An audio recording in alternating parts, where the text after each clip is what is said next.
So hello everyone, welcome to my another video. তো আজকে আমি নিয়ে চলে এসেছি তোমাদের কাছে একটি নতুন ভিডিও। তোমরা এবার অনেকেই ভাবে যে আমি কোন বিষয়ে ভিডিও বানাতে চলেছি। তো আজকে আমি নিজের উপর অনেক বড় একটা চ্যালেঞ্জ দিয়ে ফেলেছি যে আমি আজকে একটি ড্রেস বানিয়ে দেখাবো। যদিও ওটা একদিনে সম্ভব নয়, তো আমি বানিয়ে দেখাবো।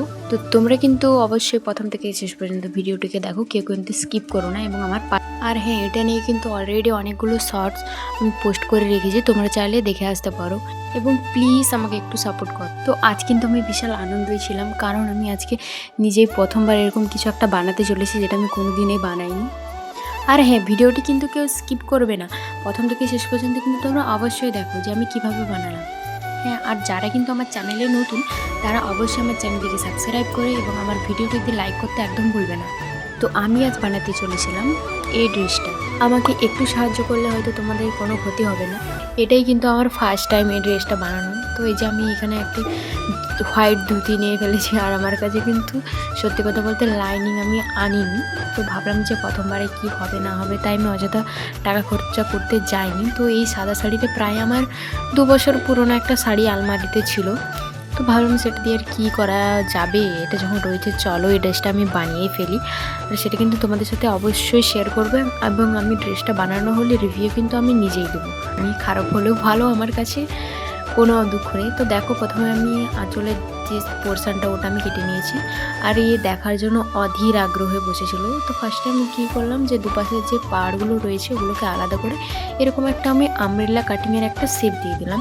তারপর এটাকে ভালোভাবে ফিনিশিং করে আমি রেখে দিলাম।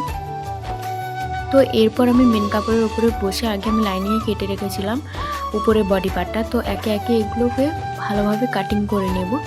তো এটা আমি রেখেছিলাম প্রিন্সেস কাটের উপর। তো প্রায় আমার কিন্তু কাটিং কমপ্লিট হয়ে গেছে। এবার আসছিল মেন, যেটা হলো স্টিচিংয়ের পালা। তো আমি ড্রেসটা বানাতে কিন্তু আমার অনেক সময় লেগেছে। তো সেবারে রাত হয়ে গিয়েছিলো। তো তারপর আমি আবার সকালে উঠে ব্রেকফাস্ট করে আবার লেগে পড়েছি। এই যে এটা হলো এটার ব্যাক সাইড, এখনও পুরোটা কমপ্লিট হয়নি। ব্যাক সাইড আমি জামাটা দেখার জন্য অধীর আগ্রহে ছিলাম। আর এটা ছিল ফ্রন্ট সাইডটা, যেটা আমি গলাটা রেখেছিলাম সুইটার নেকের উপরে রেখেছিলাম। আর এটা কিন্তু দেখতে ভীষণ সুন্দর লাগছিলো, কারণ এটাতে এখন ফোনে ক্যামেরাতে অতটা দেখা যাচ্ছে না, কিন্তু ভীষণ সুন্দর টাইপের একটা ডিজাইন ছিল।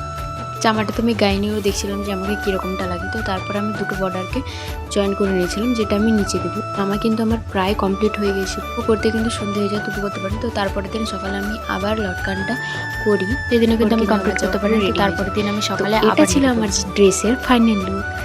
কেমন লেগেছে কিন্তু তোমরা অবশ্যই কমেন্টসে জানাতে কিন্তু একদম ভুলবে না। আর আমি ভাবতেই পারিনি যে প্রথমবারে এত সুন্দর একটা আমি রিভিউ পাবো। জামাটা দেখে কিন্তু নিজের প্রতি নিজেকেই নজর লেগে যাচ্ছিল। আর ব্যাক সাইডটা নিয়ে তো কোনো কথাই হবে না, জাস্ট বাউ, আমি যেরকমটা চেয়েছিলাম কিন্তু সেরকমটাই হয়েছিল। এটা ছিল ফাইনাল। টাটা।